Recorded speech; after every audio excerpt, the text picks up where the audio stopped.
It started slowly, like a shift you don't notice until it's too late. Olivia got promoted to senior marketing manager at her company. She was thrilled, glowing with pride, talking nonstop about her new role. I was proud too, genuinely happy to see her succeed. But success came with new people, new expectations, and a new version of her. Her coworkers were all luxury brand types, obsessed with image and status. They talked about cars, handbags, and who sat at which table at which event. Soon, Olivia began talking like them. Little comments at first, easy to brush off. You should try dressing a little sharper for dinners. My friend's boyfriend just bought a Tesla. They're not that expensive anymore. I laughed it off, thinking it was harmless. She was just excited, I told myself. Everyone wants to fit in sometimes. But the tone changed. She started comparing everything. My job, my clothes, even my hobbies. You work in cybersecurity, right? Maybe just say you're in tech. It sounds better. I remember staring at her, confused. Why does it matter? I asked. It's just, people in my industry can be judgmental, she said quickly. That was the first red flag, the one I ignored. I convinced myself she was just nervous about appearances. Then came the jabs about gaming. She'd roll her eyes when I played after work. Do grown men really spend hours on video games? She'd say, half joking. I wanted to remind her she spent hours posing for brunch photos. But I didn't. I thought love meant staying patient. Our weekends changed too. We stopped hiking, stopped cooking together. Now it was rooftop bars and luxury events. She'd drag me along, and I'd feel out of place every single time. Her friends talked in brands and prices, not ideas or feelings. When I spoke, they'd nod politely and turn back to each other.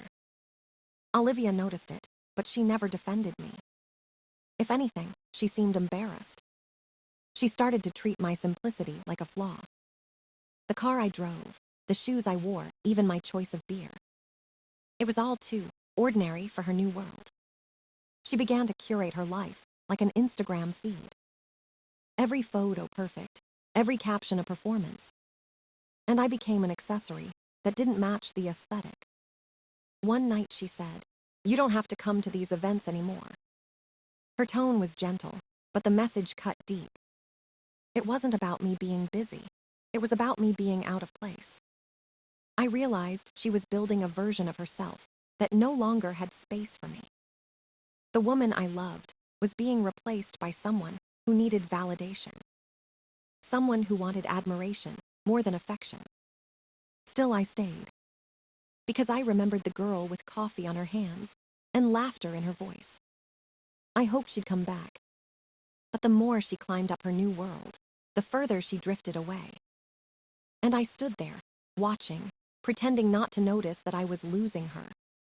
The night of the dinner started like any other Friday. Olivia had been talking about it for weeks, calling it a career-changing event. She wanted everything to be perfect, every detail under control. I offered to drive her, because parking downtown was always a nightmare.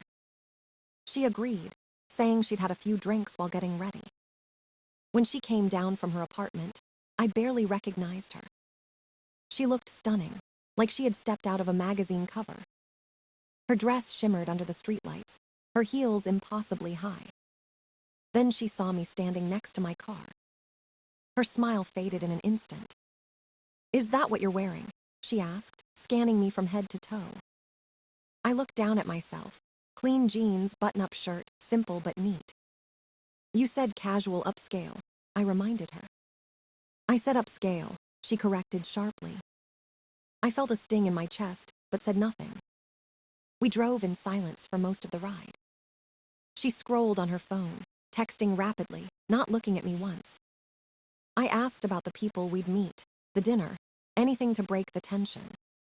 She answered in one-word sentences, her tone distant and cold. When we reached the restaurant, I slowed by the valet stand. She placed a hand on my arm. "Actually, can you park in the garage around the corner?" I blinked. "Why, valet's right here." She didn't meet my eyes. Just trust me, please. And I did. But deep down, I already knew what she was really saying. My car wasn't good enough for her new world. I parked in silence and followed her back toward the restaurant. She walked ahead in her heels, barely glancing back to see if I was behind her. Half a block from the entrance, she suddenly stopped. Her friends were gathering outside, laughing, greeting each other. They looked like a fashion ad. Designer suits, jewelry, confidence oozing from every smile. Olivia turned to me, her voice low. "Ethan, can I ask you something?" I nodded slowly. She hesitated, then said, "If anyone asks tonight, could you just say you're my driver?" The words didn't make sense at first. I thought she was joking, waiting for her to laugh. But she didn't. Her face was serious, eyes pleading. "It's just for tonight," she added quickly. "They're important people. They have expectations. It's complicated." I felt something inside me snap, but quietly. No anger, just a heavy silence settling in. I looked at her for a long moment. Then I said, "Sure, I'll be your driver." Her relief was instant, her smile bright again. "Thank you," she whispered. "You're the best." I didn't reply. She leaned in to kiss me, and I turned away slightly. Her lips brushed my cheek instead. We walked to the restaurant together, but not as equals anymore. She joined her friends, laughing easily, introducing me without hesitation. "This is Ethan," she said smoothly. "He's my driver." No embarrassment in her voice, just confidence and control. And in that moment, I realized something clear and painful. I wasn't her partner anymore. I was part of her image, a prop in her carefully staged performance. And she didn't even see how much of me she had just destroyed. I stood outside the restaurant, watching her through the glass. She was already seated, laughing with her friends, glowing under the lights. They looked like they belonged in another world, and I was invisible to it. I turned away and walked back toward the parking garage. Each step felt heavier than the last, but my mind was strangely calm. I sat inside my car and stared at the steering wheel for a long time. The words she said kept echoing in my head. Just say you're my driver. Not her boyfriend, not her partner, her driver. Something inside me finally went quiet. Not angry, not hurt, just done. I opened my banking app and stared at the credit card list. Olivia's name was right there, under authorized users. I clicked remove. Then I reported her card as lost, effective immediately. Next, I changed the passwords on everything she used. Netflix, Spotify, Amazon Prime, Hulu, Disney Plus. One by one, I erased her from the small pieces of my daily life. It was almost therapeutic. Every click felt like reclaiming a part of myself. She had access to everything, and I let her. Because I thought that's what love was, sharing. But she had turned that trust into entitlement. I was done being taken for granted. After that, I drove her car. Yes, her shiny white Audi to her apartment. The parking ticket was still in my name from when I paid to get it detailed. I parked it neatly in her spot, left the keys on the seat, and wrote a note. "Your car is home, your driver." No anger, no sarcasm, just the truth. Then I got into my old Toyota and drove away. Back home, I ordered a large pepperoni pizza and cracked open a beer. My phone buzzed once, then twice, then nonstop. Olivia's name lit up my screen again and again. At 9:47 she texted, "Where are you? Dinner's almost over." At 10:15, "This isn't funny, my card's not working." At 10:32, "Ethan, I need you to come back, please." By 10:45, her messages turned sharp. "You left me here. Are you insane?" Each text came faster than the last, anger replacing panic. Then came the call. I let it ring until it stopped. I didn't block her yet. I wanted her to see me not answering. At 11:02, her last message appeared. "Fine, I'll figure it out, but this isn't over." I muted my phone and leaned back on the couch. For the first time in months, I felt peace. No more tension, no more pretending. Just silence, warm light, and the sound of rain outside. I fell asleep halfway through the pizza box, phone face down. That night, I dreamed of nothing. No noise, no guilt, no Olivia. Just quiet freedom, the kind that comes when you finally stop explaining yourself. I had driven her exactly where she wanted to go. And then, without saying a word, I had driven myself home. The next morning, sunlight came through the blinds, calm and quiet. My phone was filled with missed calls and angry voicemails. Olivia's voice jumped from panic to rage in every message. You left me there. Do you have any idea what you did to me? My card got declined in front of everyone. I listened while cooking breakfast, each word losing its weight. She had embarrassed herself, not me. I finished eating, deleted every voicemail, and went on with my day. By afternoon, she started texting again from another number. You can't just cut me off like that. I had to get a ride from someone else. You ruined everything. I didn't reply. Days passed before I saw her again. It was Monday, around lunch, when building security called my office. There's a woman downstairs asking for you, they said. She says it's urgent. I already knew who it was. I told them I'd be down soon, then finished my coffee. When I stepped into the lobby, she was standing there different. No makeup, hair tied back, wearing sweatpants and a hoodie. Her eyes were red and tired, the confident Olivia completely gone. She rushed toward me, trying to hug me. Ethan, please, we need to talk. I took a step back. There's nothing to talk about. Yes, there is, she said quickly, voice breaking. I made a mistake, I know I did, but you can't just disappear. I kept my tone calm. You told me what I was, Olivia. A driver. Drivers don't stay for dinner. Her face fell, the words hitting harder than she expected. I was just scared, she whispered. I didn't want them to judge me. You judged me first, I replied. You thought I wasn't enough to stand next to you. Tears filled her eyes. I wasn't embarrassed of you. I was embarrassed of myself.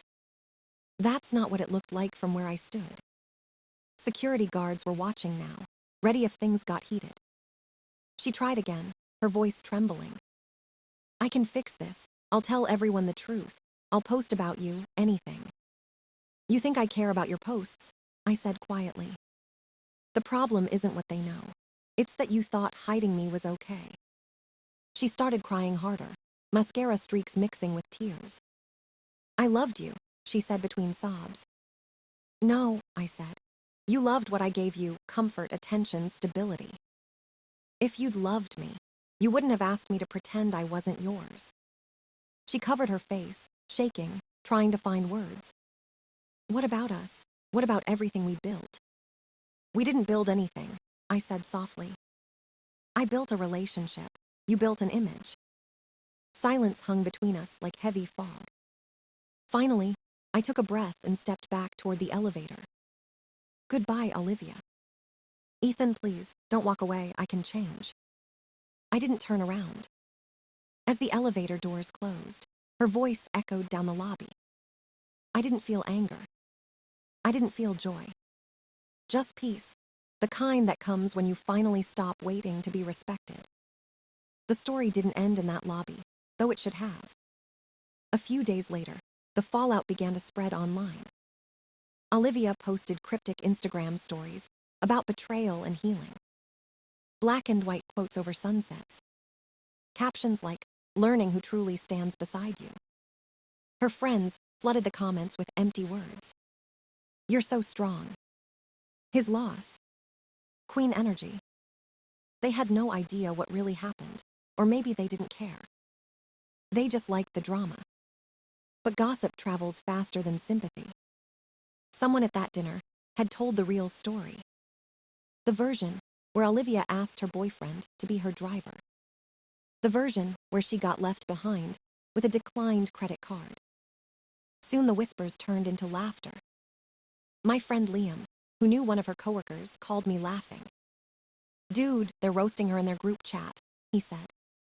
Apparently, one of the women said, "Maybe treat your man better next time." Another joked, "At least the driver dropped her off first." I didn't feel revenge. I just felt distance, like watching a movie I was no longer part of. Meanwhile, Olivia kept posting her curated sadness. Pictures of lattes, yoga mats, and captions about growth. She wanted to rewrite herself as the victim. But the cracks showed. Her confidence online looked forced, like she was performing forgiveness. She messaged me again from another account. "I miss what we had. I know you're hurt, but we can fix this." I didn't reply. Instead, I cleaned my apartment that weekend. I boxed up everything she'd left behind. Her clothes, her perfumes, her vitamins, that expensive candle she loved. Even her fancy shopping bags. I left the boxes outside her door with a note. "Hope your friends were impressed. Everything's there. Goodbye." No anger, just closure. A few days later, she showed up at my office again. Security turned her away before she could see me. After that, the calls stopped for a while. But I'd still get the occasional email. Long paragraphs, full of therapy talk and half apologies. I've been doing the work. I understand now what I did wrong. I let insecurity control me. The words were polished but empty. I deleted every one of them. It wasn't cruelty, it was self-respect. Because I'd already learned the lesson she refused to face. Some people only love you for how you fit into their story. And when you stop fitting, they rewrite you as the villain. She could play victim online all she wanted. But I knew the truth. So did everyone else who mattered. I stopped checking her profile. Stopped caring who commented or liked her pictures. Every time I thought of that dinner, I felt lighter. I hadn't lost something that night. I'd escaped it. And for the first time, I understood that freedom can look a lot like loneliness. But it's a kind of loneliness that feels like breathing again. Weeks passed, and life began to feel normal again. No more calls, no more messages, no more pretending to care. Silence filled the spaces she used to occupy, and it was peaceful. One morning, an email appeared in my inbox from her name again. The subject line said, "Please read." For a second, I almost deleted it. But curiosity won. It was long, 6 paragraphs of polished regret. She wrote about therapy, growth, self-awareness, and lessons learned. She said she understood now that she had hurt me deeply. She blamed pressure, fear, and her environment for her choices. Every sentence sounded rehearsed, like a speech she practiced in front of a mirror. She ended with, "I miss the person I was when I was with you." It was a beautiful sentence, but it wasn't true. She missed comfort, not love. I closed the email, didn't reply, and went back to work. That night, I ordered takeout and smiled for no reason. I realized I wasn't angry anymore. I was just done. A week later, she tried one last trick, a Venmo request. $1,240 for shared relationship expenses, plus emotional damages. I laughed so hard I almost dropped my phone. I sent one back for $2,500 labeled, "Therapy after dating you." She never responded. That was the final message between us. After that, I started focusing on myself again. I signed up for a jiu-jitsu class I'd always wanted to try. The first session nearly killed me, but it felt good. I felt strong again, grounded again. I even started sleeping better. No more late-night arguments, no more walking on eggshells. Just silence and my own breathing. Then came someone new. Her name was Emily, a physical therapist from the gym. She drove an old Ford Focus, the paint fatting at the corners. We met at a coffee shop after training one day. She asked what I did for work, and I told her the truth. "Cybersecurity," I said. Her eyes lit up. "That's awesome. Sounds complicated but cool." She didn't flinch, didn't fake interest, didn't judge. We talked for hours, no filters, no performances. When the bill came, she reached for it first. "I'll pay for mine," she said simply. It was such a small gesture, but it hit me deeply. We started meeting on weekends, coffee, hikes, quiet parks. No designer clothes, no perfect photos, just laughter and peace. She didn't need me to be more. She just wanted me to be real. One night, while watching the sunset from her car, she smiled. "You're different," she said. "Calm, like someone who's already been through the storm." I smiled back. Maybe I finally learned how to drive through it. And I meant it. Because Olivia once wanted a driver to make her look good. But I had become my own driver, steering my life exactly where it belonged. Toward freedom, honesty, and peace that didn't need anyone's approval. Toward a happiness that finally, truly, felt like mine. I used to think love was about proving your worth to someone else. Now I know it's about finding peace in your own skin. Olivia taught me that lesson the hard way. She chased approval, and I chased her, until we both ran out of air. In the end, she lost control of her image, and I found control of my life. I stopped explaining myself to people who never tried to understand me. I stopped confusing loyalty with silence. Sometimes walking away isn't giving up, it's growing up. I don't hate her. I don't wish her pain. I just hope she finds what she was really searching for. As for me, I'm done performing. Done trying to fit into worlds that never wanted me. Now my days are simple: coffee, work, peace, and the sound of laughter. No drama, no games. Just honesty. She once wanted a driver to protect her image. But in the end, I became one. I drove her to that dinner, out of my life, and into her lesson. And I drove myself somewhere better, somewhere real. Straight into freedom.